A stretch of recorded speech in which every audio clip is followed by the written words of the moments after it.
Assalamualaikum warahmatullahi wabarakatuh. Perkenalkan, nama saya Hani Muafia dengan NIM 2106011110098 dari kelas Entrepreneurship A. Di sini saya akan menjelaskan tentang statistika deskriptif. Pernah nggak sih kalian merasa bingung ketika menghadapi banyak data yang berantakan? Nah, kali ini kita akan membahas tentang statistika deskriptif, yang dimana bisa kita gunakan untuk mengolah data agar jadi lebih rapi dan juga bisa kita gunakan untuk mendapatkan informasi penting dari data tersebut. Sebelumnya kita ketahui terlebih dahulu apa itu statistika dan apa itu statistik. Di sini, statistika adalah cabang ilmu yang mempelajari tentang bagaimana mengumpulkan, mengolah, menganalisis, menyajikan interpretasi data, dan mengambil kesimpulan. Sedangkan statistik ialah catatan angka dan hasil pengolahan data. Hasil pengolahan data bisa berupa rata-rata, nilai tengah, modus, dan lainnya. Secara garis besar, statistika dapat dibedakan menjadi dua jenis, yakni statistika deskriptif dan statistika inferensial. Definisi statistika deskriptif itu sendiri ialah metode yang digunakan untuk mengumpulkan, menyusun, menganalisis, dan menyajikan data sehingga mudah dipahami. Tujuan utamanya adalah untuk menggambarkan dan merangkum data agar memudahkan pembaca dan pengguna informasi untuk dapat membaca dan memanfaatkan data secara lebih mudah. Kemudian ada perbedaan antara statistika deskriptif dan statistika inferensial. Statistika deskriptif ialah cabang ilmu statistika yang digunakan untuk menggambarkan atau menyajikan data apa adanya tanpa menarik kesimpulan. Mengolah data, menyajikan data seperti rata-rata, median, dan grafik. Sedangkan statistika inferensial yaitu dengan melakukan analisis lebih mendalam, seperti membuat prediksi atau mengambil kesimpulan dari data sampel untuk mewakili populasi. Untuk mendapatkan data yang nantinya akan diolah dengan statistika, pasti akan bertemu dengan istilah populasi dan sampel. Populasi adalah keseluruhan kelompok atau himpunan yang menjadi objek penelitian atau pengamatan. Populasi mencakup semua elemen yang memenuhi kriteria tertentu sesuai dengan tujuan penelitian. Sedangkan sampel ialah bagian dari populasi yang dipilih untuk dianalisis. Tujuan utama penggunaan sampel adalah untuk mewakili populasi sehingga hasil analisis sampel dapat digeneralisasi ke populasi. Kita bisa ambil contoh pada gambar ini. Kita misalkan saja ini merupakan seluruh pekerja di sebuah perusahaan X. Jadi, seluruh pekerja di sebuah perusahaan X itu ialah populasi. Nah, dalam lingkaran-lingkaran tersebut ialah sampel, yang dimana bisa kita misalkan sampel A dan sampel B itu ialah dari divisi A dan divisi B. Jadi, kita mengambil sampel dari divisi A dan juga sampel dari divisi B yang akan kita analisis. Mengapa statistika deskriptif itu penting?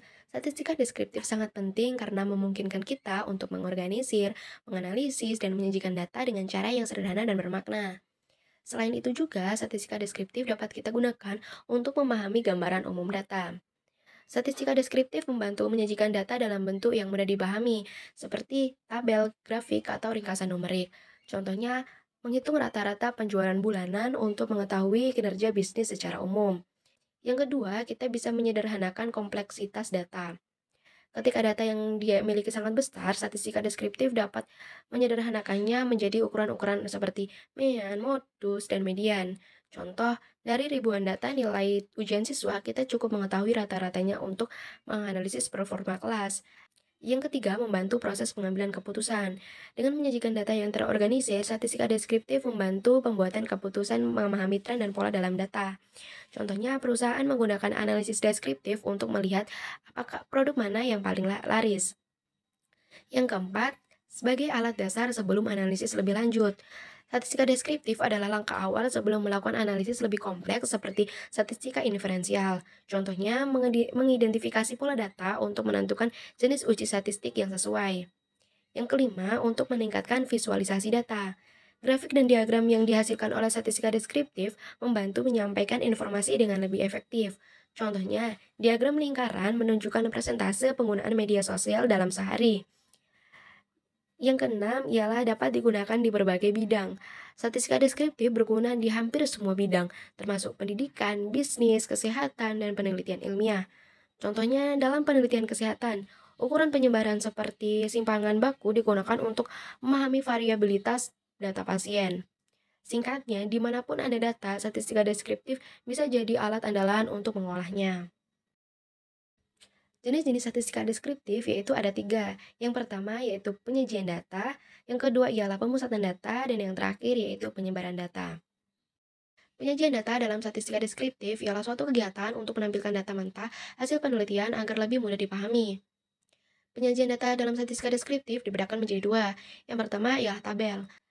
Terdapat 3 jenis tabel yang sering digunakan dalam melakukan analisis statistika deskriptif. Yang pertama ialah tabel baris dan kolom. Terdiri dari judul baris dan judul kolom yang menjelaskan kategorinya. Tabel baris kolom biasa digunakan untuk menampilkan data tunggal atau tidak tergolong. Yang kedua ya tabel kontingensi.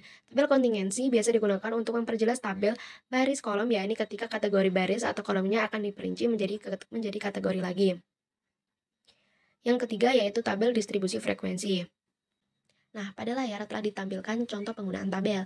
Tabel 1 dan tabel 2 merupakan hasil deskripsi data pengunjung berbentuk tabel baris dan kolom. Tabel pertama merupakan tabel data pengunjung pada tahun 2017, dan tabel kedua merupakan data pengunjung pada tahun 2018. Dari kedua tabel di atas, nampak bahwa deskripsi berupa tabel sangatlah sederhana dan mudah dipahami. Akan tetapi, deskripsi berupa tabel hanya merapikan data untuk mudah dibaca. Tidak ada analisa lanjutan yang dapat dibuat atau diinterpretasikan. Misalkan ingin membandingkan kunjungan kedua tahun tersebut, maka hanya dapat dilihat dari jumlah per bulan atau dari jumlah total dalam satu tahun. Penyajian data yang kedua yaitu grafik atau diagram. Grafik adalah representasi visual dari data yang disajikan dalam bentuk garis, kurva, atau batang untuk menunjukkan hubungan antar variabel atau pola tertentu. Ada beberapa jenis diagram yang dapat dibuat berdasarkan data pengunjung pada tabel sebelumnya. Kita menggunakan contoh tabel data pengunjung pada tahun 2017 dan pada tahun 2018. Diagram yang pertama ialah diagram lingkaran data pengunjung. Di sebelah kiri ditunjukkan diagram pengunjung pada tahun 2017 dan di sebelah kanan ialah diagram pada jumlah pengunjung pada tahun 2018. Diagram kedua yaitu diagram titik data pengunjung, sedangkan diagram yang ketiga ialah diagram batang. Dari ketiga gambar diagram di atas dapat lihat bahwa diagram batanglah yang paling mudah untuk dipahami perbandingannya. Terlihat jelas bahwa pada tahun 2017 pengunjungnya lebih rendah daripada pada tahun 2018. Jenis statistika deskriptif yang kedua yaitu pemusatan data. Pemusatan data adalah posisi kelompok data yang bisa mewakili keseluruhan data yang diperoleh pada suatu penelitian. Pemusatan data dapat dibedakan menjadi 3 macam, yakni yang pertama ialah rata-rata hitung atau mean. Mean atau yang sering disebut rata-rata adalah salah satu ukuran pemusatan data dalam statistika. Mean menggambarkan nilai tengah yang diperoleh dengan membagi jumlah total semua data dengan banyaknya data tersebut. Seperti contohnya, kita menggunakan rumus rata-rata pada data tunggal.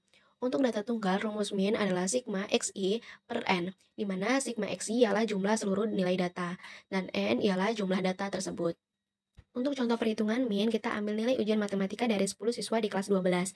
Nilai-nilainya ialah 80, 85, 75, 90, 95, 70, 85, 80, 88, dan 92.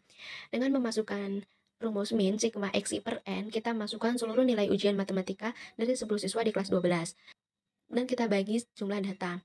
Dengan jumlah datanya ialah sebanyak 10. Maka diperoleh 840 per 10. Maka nilai rata-rata ujian matematika dari 10 siswa di kelas 12 ialah 84. Sedangkan rumus yang digunakan untuk data berkelompok ialah sigma fx per sigma f, di mana f ialah frekuensi dari setiap kelas, x ialah titik tengah dari setiap kelas, dan sigma f ialah total frekuensi. Untuk contoh perhitungannya, kita memerlukan bantuan tabel. Seperti yang tertera pada layar, tabel tersebut telah menjelaskan interval kelas, frekuensi, titik tengah, dan fx. Dengan menggunakan rumus sigma fx dan sigma f, kita masukkan seluruh nilai pada tabel fx dan pada tabel f, dan diperoleh nilai 2147 per 26. Dan hasil akhirnya ialah hampir sama dengan 82,58. Artinya rata-rata pada data berkelompok ini nilainya hampir sama dengan 82,58. Pemusatan data yang kedua ialah median. Median adalah nilai tengah dari data yang ada. Dengan menggunakan data nilai ujian matematika 10 siswa pada kelas 12 sebelumnya, median dapat dilakukan dengan cara yang pertama ialah mengurutkan data terkecil hingga terbesar, yang dimana dapat kita urutkan menjadi dari awal 70, 75, 80, 80, 85, 85, 88, 90, 92, dan 95. Kemudian kita tentukan jumlah data. Jumlah data di sini ialah sebanyak 10. Karena jumlah data genap, median dihitung dengan rata-rata dari dua nilai tengah. Yang ketiga ialah dengan cari dua nilai tengah. Dua nilai tengah dapat kita ambil nilai kelima dan keenam. dalam data yang telah diurutkan adalah 85 dan 85. Kemudian kita hitung medianya. Karena nilai kelima dan keenam ada 85 dan 85, kita jumlahkan. Yang diperoleh 170 per 2 dan medianya ialah 85. Jadi median untuk nilai ujian matematika 10 siswa di kelas 12 ialah 85. Pemusatan yang ketiga ialah modus. Modus adalah nilai yang sering muncul dalam suatu data. Di sini dapat kita urutkan 70, 75, 80, 80, 85, 85, 88, 90, 92, dan 95. Pada data tersebut, nilai 80 dan 85 paling banyak muncul. Artinya, modus dari nilai ujian matematika 10 siswa di kelas 12 adalah 80 dan 85. Statistika deskriptif yang ketiga ialah penyebaran data. Penyebaran data adalah besarnya penyimpangan antara sebaran data dari data pusatnya. Artinya, seberapa jauh perbedaan antara data pusat dan data lainnya. Ukuran penyebaran data dibagi menjadi 3. Yang pertama ialah rentang atau range. Rentang mengukur selisih antara nilai terbesar dan terkecil dalam data. Dengan menggunakan data nilai ujian matematika dari 10 siswa di kelas 12, dapat kita tulis sebagai berikut. Dengan data-datanya ialah 80, 85, 75, 90, 95, 75, 85, 80, 88, dan 92. Untuk menentukan range dapat menggunakan langkah-langkah. Yang pertama ialah menentukan nilai terbesar atau maksimum dan terkecil dan atau minimum. Nilai maksimumnya ialah 95 dan nilai minimumnya adalah 70. Range adalah selisih antara nilai terbesar dan terkecil, di mana nilai terbesarnya adalah 95 dan nilai minimumnya adalah 70. Maka selisihnya adalah 25. Maka range data nilai ujian matematika dari 10 siswa di kelas 12 adalah 25.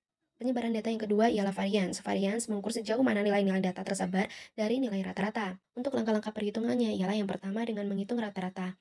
Rata-rata data sudah kita hitung sebelumnya ialah 84. Kemudian kita hitung selisih antara setiap nilai dan rata-rata. Kemudian kita kuadratkan selisih tersebut.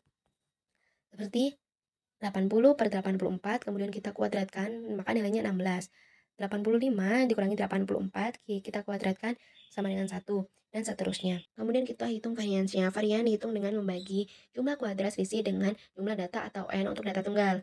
Rumusnya ialah sigma X min mu kemudian dikuadratkan per N. Karena sigma X min mu kemudian dikuadratkan itu sudah kita hitung sebelumnya, maka tinggal kita masukkan. Nah, di sini jumlahnya ialah 548 per 10, karena 10 ialah jumlah datanya. Maka variansnya diperoleh 54,8.